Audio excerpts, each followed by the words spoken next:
Hi everybody.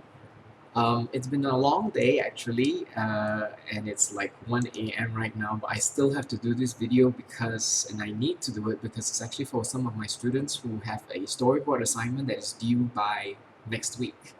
So um, I want this video to kind of help them through it and how to also teach them how to improve on their storyboard panels, um, which is only a week away.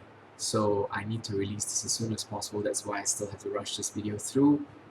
Very sorry if there are some hiccups and stuff, but I have tried to prepare it as good as I can. What we're looking at today is actually I have prepared or kind of took some panels from some of my students, and what I've done is actually try to actually improve it and show how I've actually improved it to make it slightly better, communicate the story better. Now, just to give you a breakdown of what I've actually done for this semester for them is that I've given them a small little story. Actually, they're Aesop's fable. I've given them about 3 or 4 different ones, so you might see some of these very familiar stories. So there's the boy who cries wolf, the lazy grasshopper who wouldn't collect food during spring, um, therefore begs for food from the ants, and then there is I think also the lion and the mouse. I don't know if I have an example for that. Um, but anyway, so I've taken some of their storyboard panels and show you, and these are from all different students, and show you how I actually try to improve it. So there are 3 parts. There's some that I've already done, which I will talk to you about, and then I will show you some where you can actually see. I've pre-recorded my drawing so that you can see how I actually speed paint. How I actually paint it, but it will be sped up. And finally, I will actually draw live as we are recording right now. Some of three more of these storyboard panels. I've done some thinking about them, and I will explain to you my thought process along the way. All right. So now for the first one that we are looking at, just get my face out of the way first for now. Okay. So this one, I think, okay, you will recognize this as probably the story, most definitely the story actually of the grasshopper, the lazy grasshopper and the ants. So the grasshopper, I think, it comes over and tries to beg for food. So this is a scene from one of the storyboard panels that my student made. So this one here is their storyboard. And what I had done is try to improve it. Now, what's the issue that I have here right now? First of all is the character design.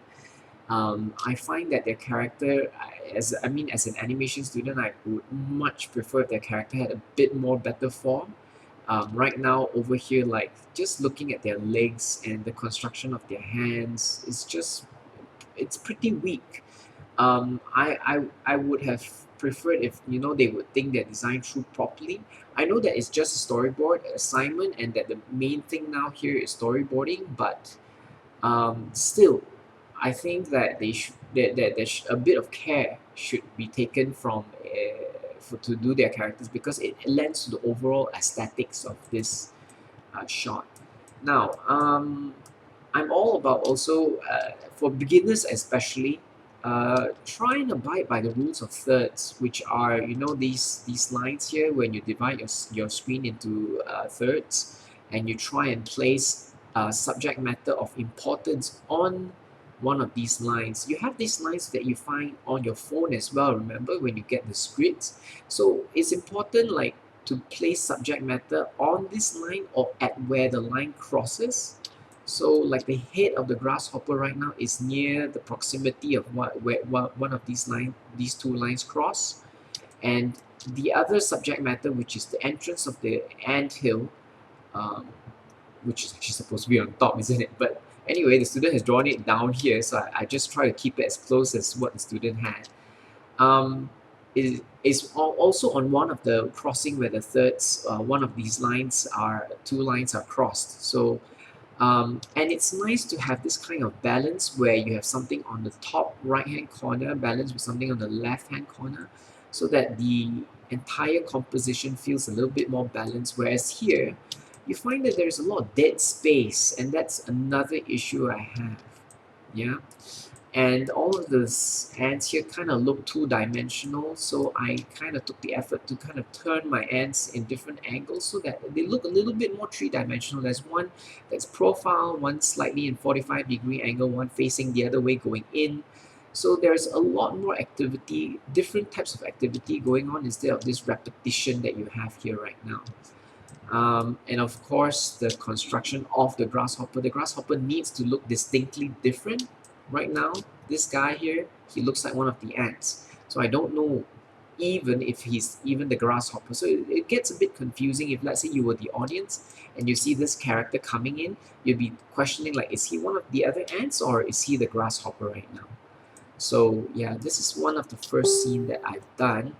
Now, the next one I'm doing is a pretty simple one. I think it's from the same student, and what the student was trying to, I think, convey is this grasshopper is going to think about something, right? So the grasshopper kind of puts his hand up, the eyes are wide, really wide open, like he's kind of shocked, and then these clouds coming out. Now, like I think you can observe quite quickly that the emotion on the face is kind of weird, and also like the when you're looking at like the mouth, as much as I think that maybe the student was trying to keep with the anatomy of the grasshopper, I think that you need to kind of tweak stuff a little bit. If not, movies like A Bug's Life would look really freaky. So I took the liberty of redesigning the character and probably just kept some of the grasshopper qualities like the hands, which I think is not probably too well designed. But I looked up an image of a grasshopper and they kind of had hands that ended like that, and I wanted to keep that.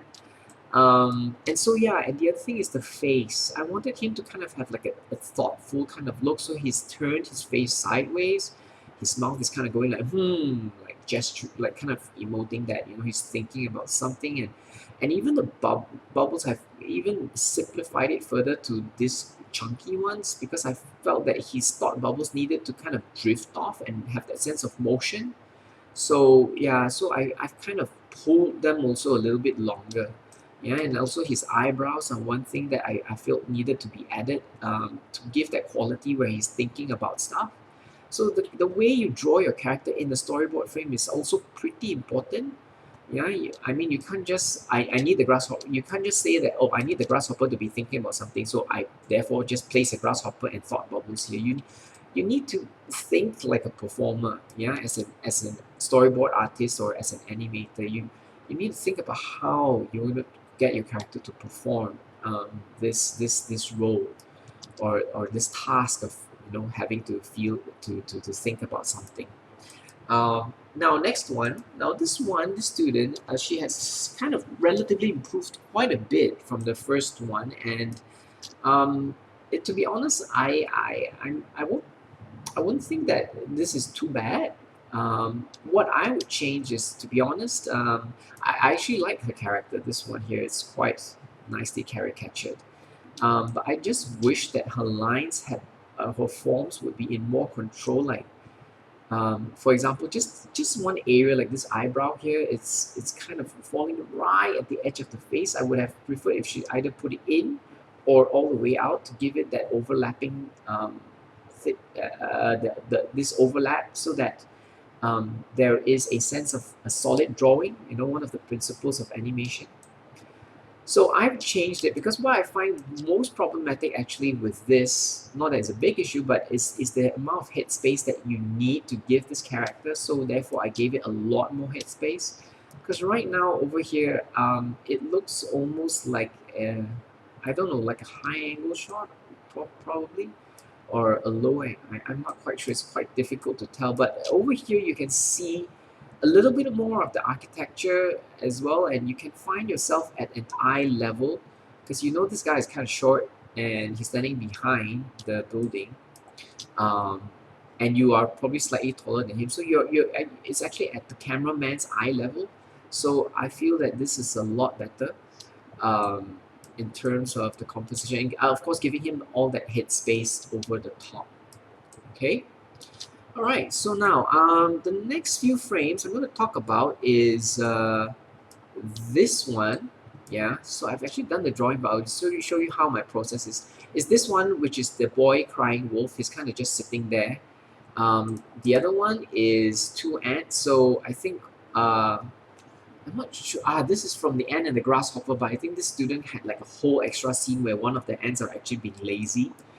And then there's this also the same story, ant and the grasshopper, from another student whose grasshopper is inside the house playing a violin. So let's look at the video that I've done. So I'll just play the video right now and show you how the thought process is. So yeah, I've laid down the same level. I think the floor level is about the same. It's fine.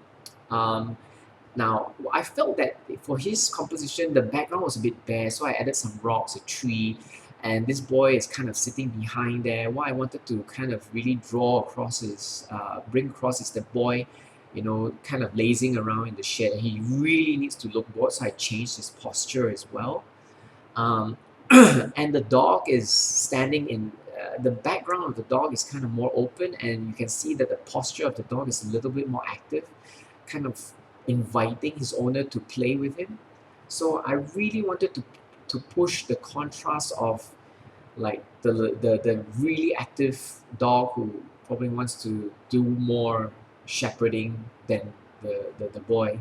So um, yeah, that's my whole thought process when I wanted to redo his scene. So I'm adding a lot more backgrounds. You can see, um, giving more details to the tree as well. I wanted stuff hanging down from the tree to give it that lazy sort of feeling. Same goes with the clouds that I've just added as well. I wanted the horizontal clouds to give it a calmness. Yeah. So so yeah, that's the difference between the before and the after.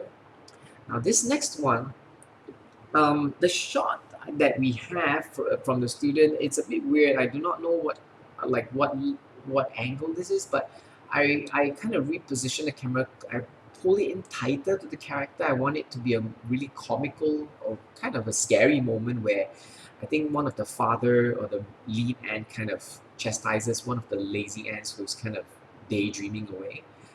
The one main thing I'm changing is the angle, which is to make it like a high angle shot, a low angle shot, sorry. So the camera's from below, shooting this scene, making the larger ant a lot more terrifying, and I'm also really pushing the emotion of the smaller ant, um, and his poses as well. His ants are more spread out, and you can see the pose of the larger ant. He's got some of his hands on the sides of his body, kind of um, looking pretty angry. His teeth are exaggerated as well, and one of his arms is pulling the antenna of the smaller ant. Whereas the other one, like what the student did, I wasn't quite sure what the bigger ant is doing. It's like touching the ant, the smaller ant. So I wasn't quite sure. So I wanted to make it more definitive. But yeah, one main thing is the making the camera low angle shot. Now this one is interesting.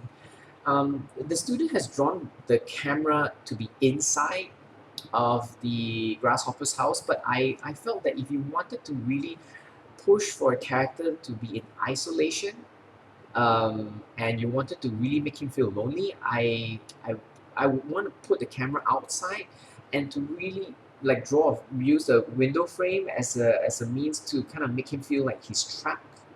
So and the frames of the cross frames of the window pane as well would add to that trapped feeling. So yeah, it's going pretty fast. So, but I hope you get what I mean by changing the composition and also looking at the thought process of what I think is a better shot. He feels more trapped right now inside the house, and having the camera outside the house, capturing him inside the house, as opposed to him sheltered in the house. You don't get that trapped feeling as much. All right, so that ends the speed painting part. Now, we're going on to the live drawing. So I'm going to draw right now some of these scenes that we have. So it's again from the same student who did the uh, the boy, the first one I did. So yeah, I'll show you the picture I did right now. So is the same student. So I've changed this to this. Now I'm gonna do this scene now, and um, the problem I have before I start trying to improve his drawing. Um, right now, what I think is there's just too much dead space, probably on top, a little bit too much head space, which creates this dead space, and I'm wondering like, is there something gonna fall from his head? So that's the main issue. I think he needs to go slightly higher. And the other thing I have an issue with is the construction of his form. It's kind of messy. It's loose, and I feel that he needs to strengthen it by giving it more form. So I will kind of let me create a frame first. Edit stroke. Um, about 4 points maybe. All right, yeah. So now, what I usually like to do is, well, sometimes I can draw straight, but just to show you how I plan stuff, I like to draw it with like a blue color, just to give it that kind of blue pencil sort of feel. Uh, I'm doing this in Photoshop, by the way, but most of my students, I allow them to. I don't have Toon Boom storyboard here, so I'm using Photoshop. But some of them are using Toon Boom Storyboard Pro in school. So I do a bit of teaching of that. So I'm gonna just. I don't think I would raise the brown level because I think it's quite okay. What I'm gonna do is I'm going to draw him slightly higher. All right, and yeah, his body I feel needs to have a little bit more structure, and his neck, obviously, because he has no neck here, so that's one issue as well. And then his arms needs to be straight, coming out. His hands are huge over there, right? And I think it would probably, he probably would be touching over. So it needs to form that way, right? The hands need to fold that way. Um, needs to look at the dog. Okay, I would like to try and draw the same dog I drew earlier. Okay. Snout. Probably draw him happy if I can. Not so far.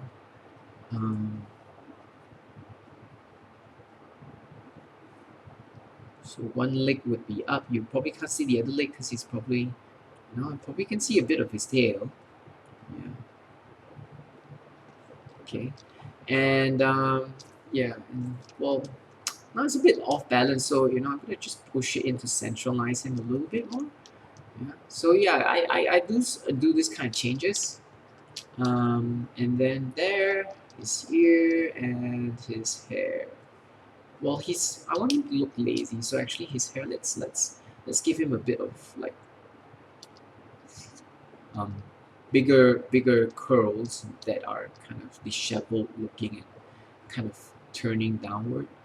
Okay, and his other arm would be covered, the other side. So I think I'm done. So yeah, you see, I take about what 2-3 minutes to just scamp out this sketch, and then I will go ahead and ink this, and create slightly cleaner lines because it's storyboard. So we don't really we're not trying to achieve like really super clean lines, but enough for us to communicate our story. All right, so I'm gonna draw. I want to keep as close to the style that the student started off with. So he's got his eyes here like that, and his ears, his head, and then he's kind of happy or probably smiling a little bit. Dimple. Nah. And then his hair.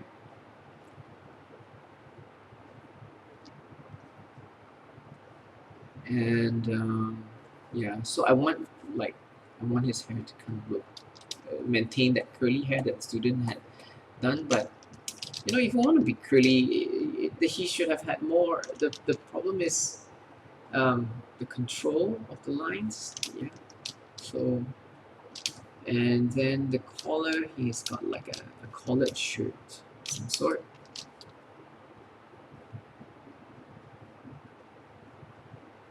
And then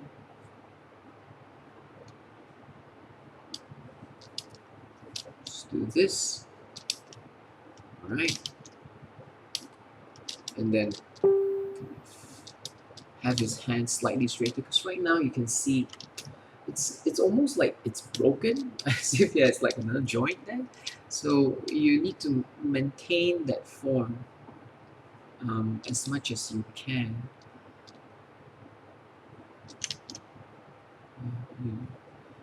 And well, you can afford to be slightly rough with the fingers. I hate drawing fingers. It's always an issue. I always refer to references when I'm drawing fingers. I always try to, but since it's a storyboard, I'll just go with what I remember, which is not always great. Okay, so yeah, the dog, pointy ears. You can draw a little bit of lines to give it, just some of this to hint at uh, the notion that he's pretty active. Okay, and slopes down. The tail comes up. Oops. Now it's important. I think a lot of students or a lot of people when they're drawing, they tend to go many lines, and this creates a lot of. I don't like doing that. Like I don't like to keep messy lines. I try to keep my lines as clean as I possibly can. So if I draw a line and I don't like it, I usually just Command Z. Yeah. All right. So we have that, and okay. I think I'm gonna just change his collar a bit, because being a bit too prepped up makes him look a bit too neat, like he's quite diligent, and I think that doesn't really add to the character. So I'm gonna just loosen his collar a bit. Like it's a little bit messy. He's too lazy to even button his shirt. Yeah. So okay. So yeah, so you've got him looking a little bit more lazy, uh, just a little bit. These are little things that you can add to your character, and of course the background, just a little bit of grass. Okay, some very lazy looking clouds, perhaps very horizontal clouds. Yeah. Mm, perhaps snow. Bring it down a little bit. Turn. Okay, so even the clouds are kind of pointing towards his head. And yeah, let's switch this off and see. Well, okay, yeah, not bad. Quite satisfied with it. Just add a little line here.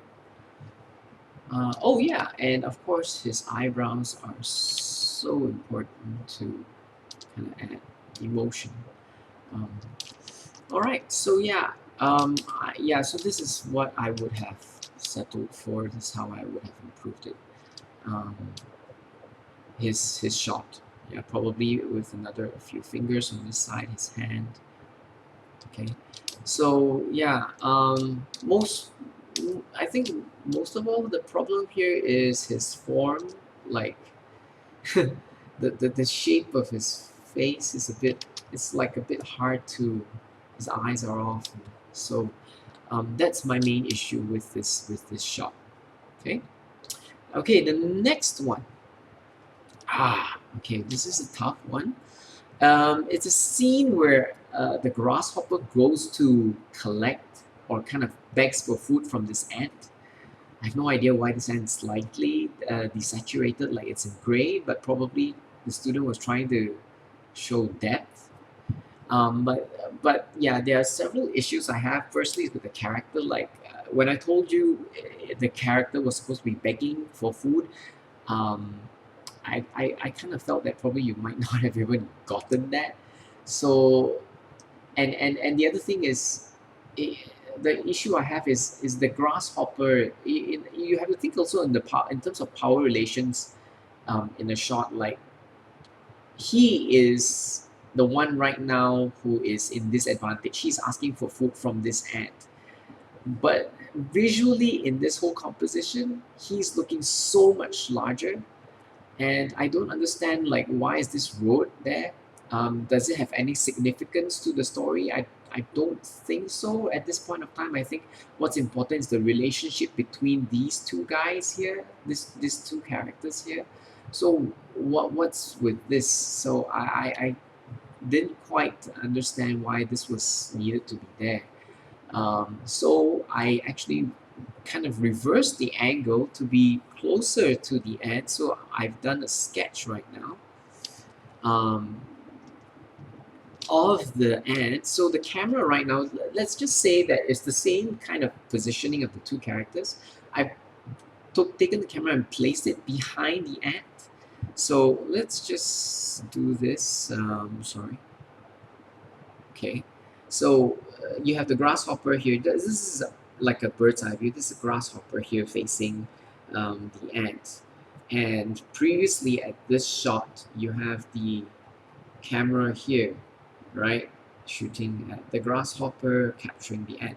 So right now, for my shot, I'm going to bring the camera to the back of the ant. Not only that, I'm going to lower the camera so that I get a shot like this, because what I want to do is really make the smaller ant look larger, and the grasshopper, who is supposedly taller, looks smaller, so that I can get a shot like this.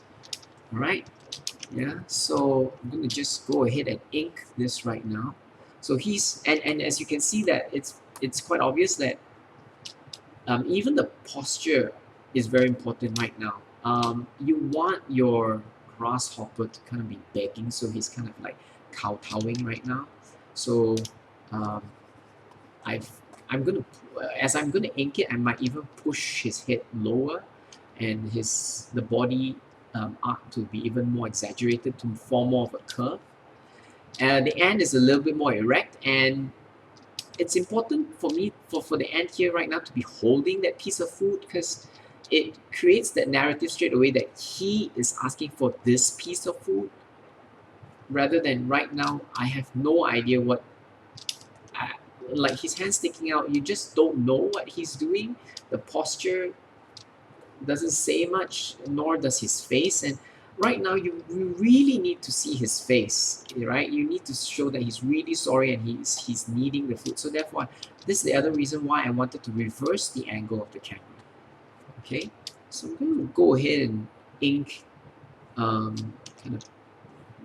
ink this ant here first. So I'm just going to create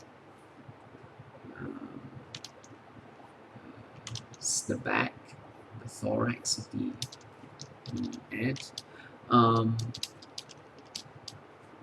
And do remember that things in the foreground should have thicker lines, so that there's a sense of depth.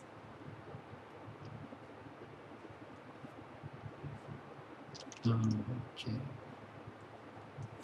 Thickening the line for the nut to kind of give it, I don't know what's it that he's picking up, probably some grains of rice that has fallen down on some food.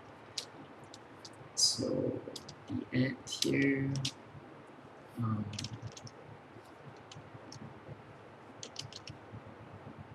And even with this assignment, I actually told them to not stress out over character design.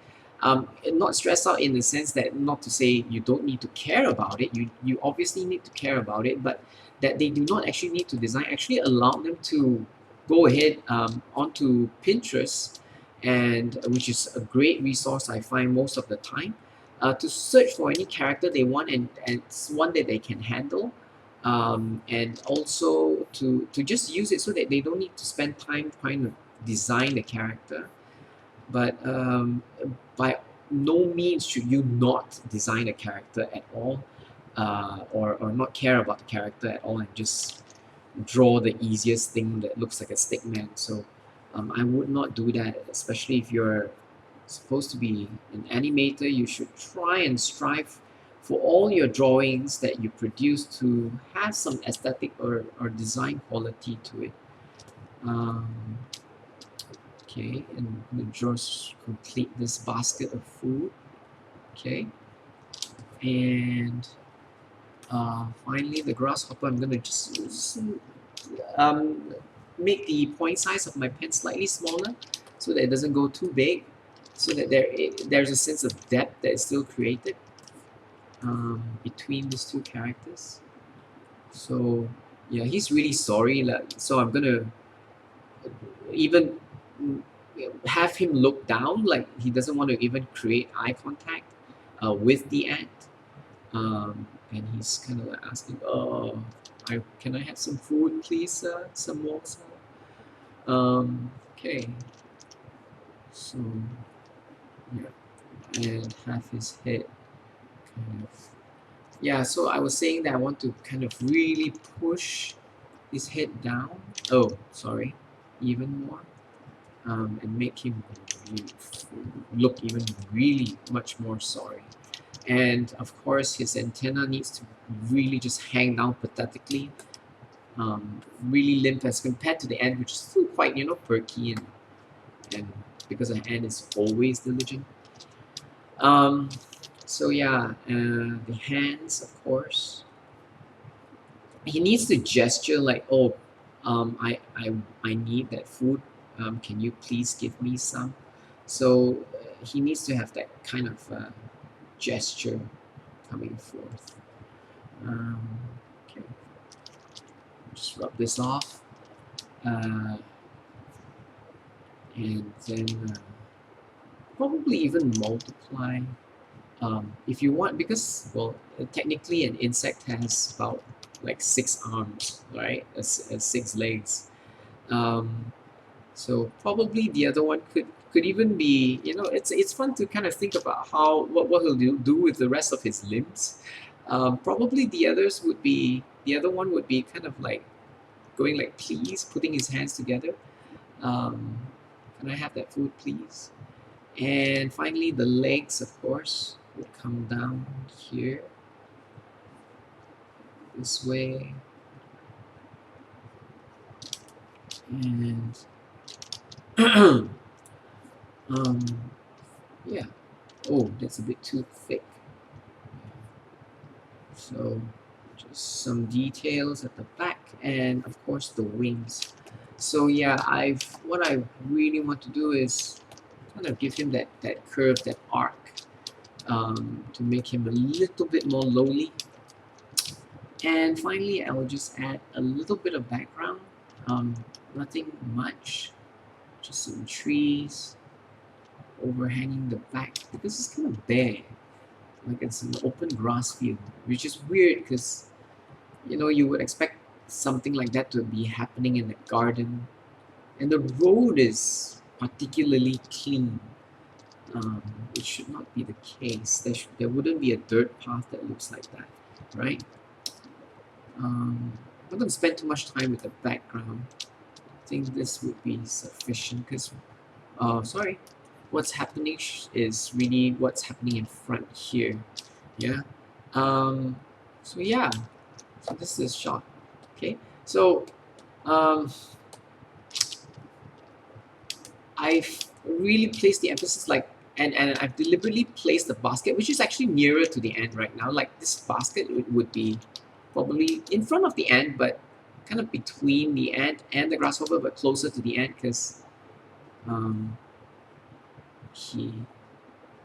the ant is collecting it, is about to drop it into the basket. So I'm going to just thicken the lines a little bit for this basket so that it's kind of the same thickness as the ant. The ant's outline, so that it shows that they're kind of close in terms of proximity.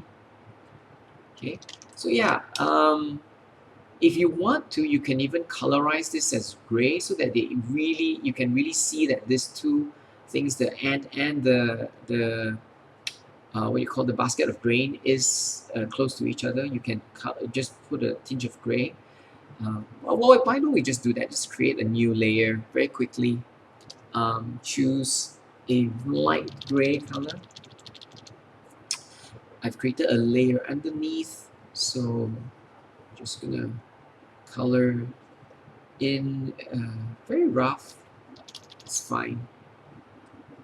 It's good enough. I'm gonna just rub it off afterwards, and the basket as well, so that it kind of unifies these two things as being quite close, and the grasshopper being over that side. So it's important for me to put the food in the center so that it shows like this is the point, this is the subject of communication between these two characters, um, and that this is what he wants. In fact, it looks like almost he's looking at the grain, and and I feel that the ant is probably not so important to show his facial expression right now. We can cut to it in a subsequent scene, right?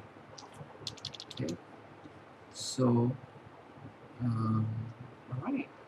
Yeah, so the light is kind of coming from the back. All right, I won't add too much details. Enough is enough. I think it should be sufficient. Okay. All right, so this is how I would have fixed this shot. Now let's go to the last one we have for the evening, or rather for this video, is this one. I have a lot of students that do draw like this still, and it's something that is really quite frowned upon, and I don't encourage it because,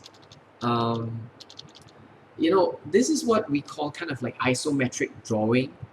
Isometric being that, oops, am I on the wrong layer? I'm on eraser mode, sorry. Okay. So, isometric is when you have, when you draw stuff that looks like this. For example, if you're drawing a house on a road, I still have students, sadly, that do come to me by the time they reach this course, which is an animation course, drawing compositions that look like this. And yeah, I mean, this is what I call a kind of isometric drawing, because there is no sense of space. Everything is kind of flat. Even the width of the road, most of the time, is actually straight, which is the case here. You see the table is straight. How would you be able to get a camera angle like this?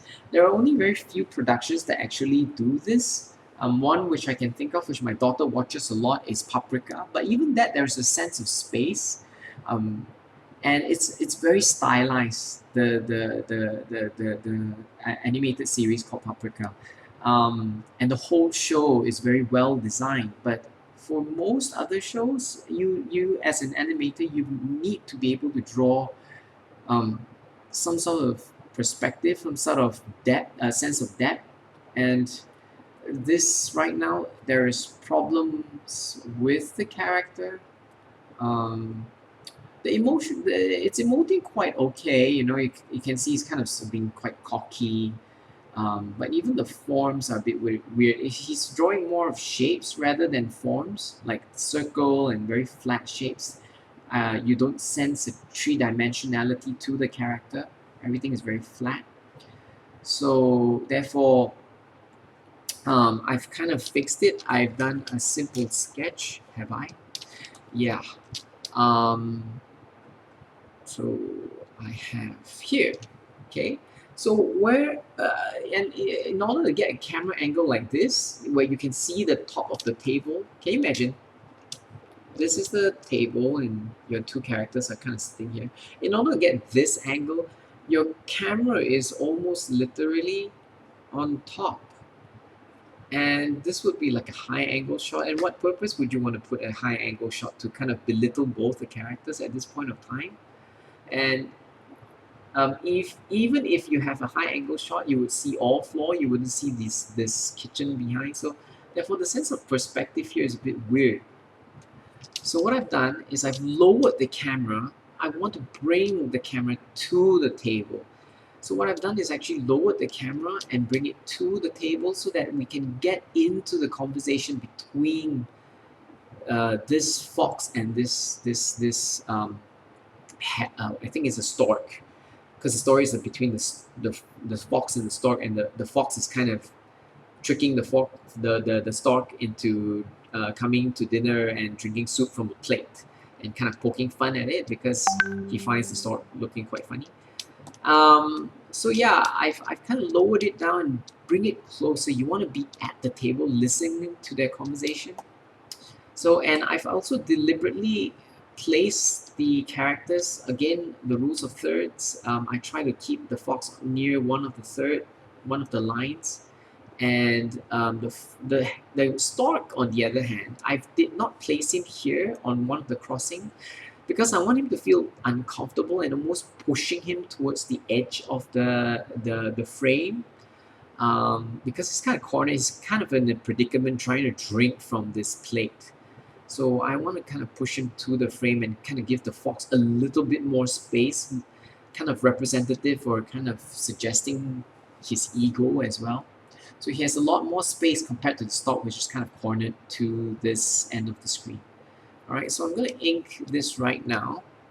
How long do I take to do a sketch like this? About probably like what I did just now, about 2 to 3 minutes. Yeah, 2 to 3 minutes. Probably for this, I think it took me about a minute and a half, to be honest, because there's only 2 characters. So I'm gonna just ink in, and just to help me with my perspective, what I usually have is a grid like this in Photoshop that I've drawn, and I'm going to switch this off to show you how I actually came up with that, use the grid for the table. So this is the grid, and I have a copy of it. I would duplicate it, and I would know where I want to end the table. The table would kind of be like my horizon line, and then I'm going to push this here. I want the table to end around here. And then I will decide this should be the width of the table at the end of where the fox is seated. And I want the fox somewhere here, so obviously I'm going to push it to this end. Maybe bring it up closer and widen this table a little bit more. And voila, so this is the shape of your table, so you can go ahead and ink that table in. So I've done mine already, which is here. So I'm going to go ahead and ink this scene right now. I think I'm going to go ahead and ink the stork first, just closer, not so thick.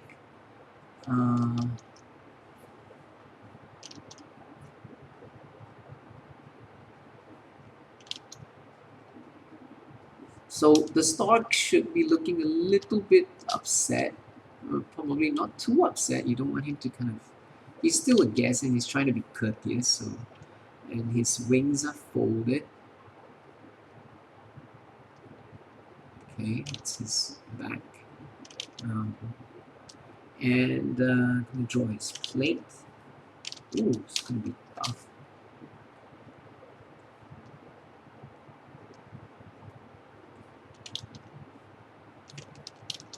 Rotate it because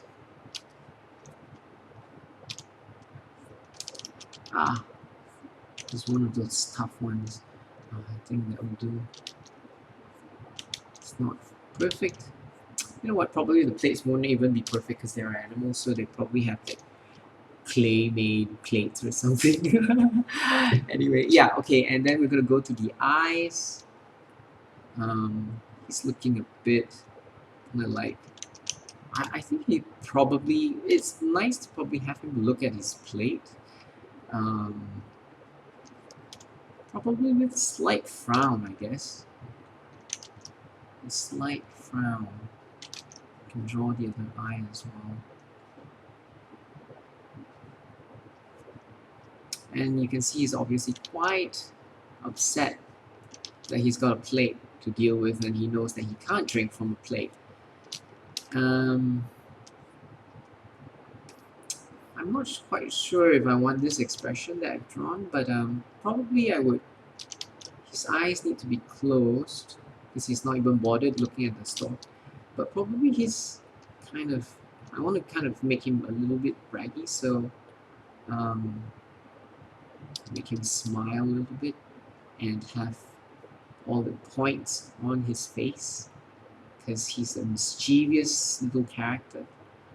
So we've got all the points just to push for that kind of a very cheeky character. And he's doing this like, I don't know, you wanted to come for dinner kind of a look. And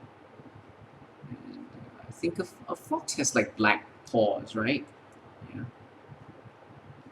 And so, okay. And another plate to draw. Probably this one.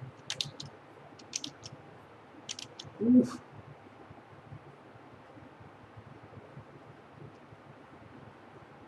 Okay.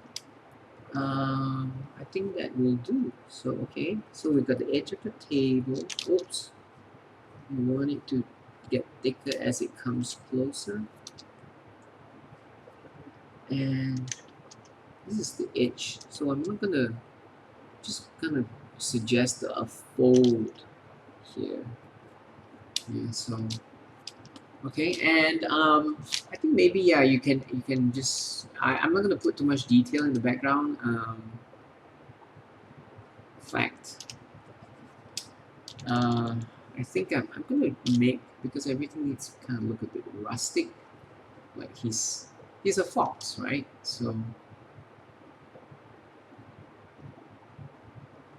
he's got kind of a crooked looking house. Got some curtains perhaps behind. I've added in this shot kind of some picture frames, which, yeah, thinking of which now we probably don't need to keep straight lines. We could have some crooked pictures of himself. So we've got him smiling like he knows he's handsome, right? And another one. Okay. Also of his face.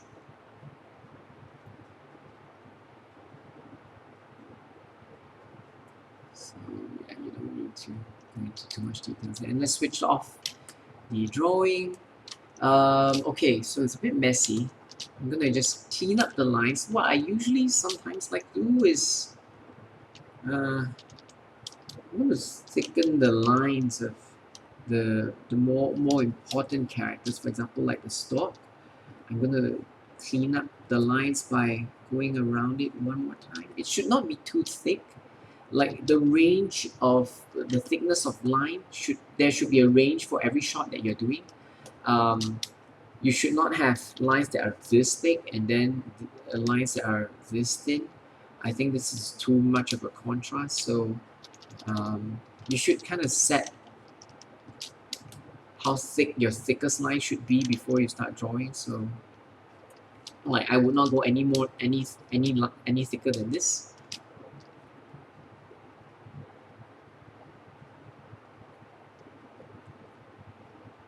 All right. Okay. The bowl is probably an important subject matter, so let's highlight it a little bit. And let's clean up the line of the fox. Now his line will not be as thick as the stork, but still let's just clean him up slightly. When I clean him up, I mean by kind of closing up some ends and just giving him a better, more solid form. Okay. So yeah, I think the difference would be quite obvious. So yeah, I would strongly discourage any student from drawing like this. I do require them to kind of draw with a sense of space, some form of linear perspective, and so yeah, I think I hope that this little brief So let's bring myself back on screen. I hope this little demo helps you guys understand what I'm looking for when I'm doing my storyboard, what my thought process is like, how to frame characters, and also what are the problems that I see in someone who is starting to, who's a beginner at storyboarding, and the kind of problems I usually face when I'm in class looking at some of the students' work. Um, Again, of course, if you know who I or if you know me personally, you can always message me via Facebook. Uh, or else, if you have any other questions about storyboarding, you can leave them in the comments below. I'll try to get back to you about them. All right, so thank you very much for watching. All the best.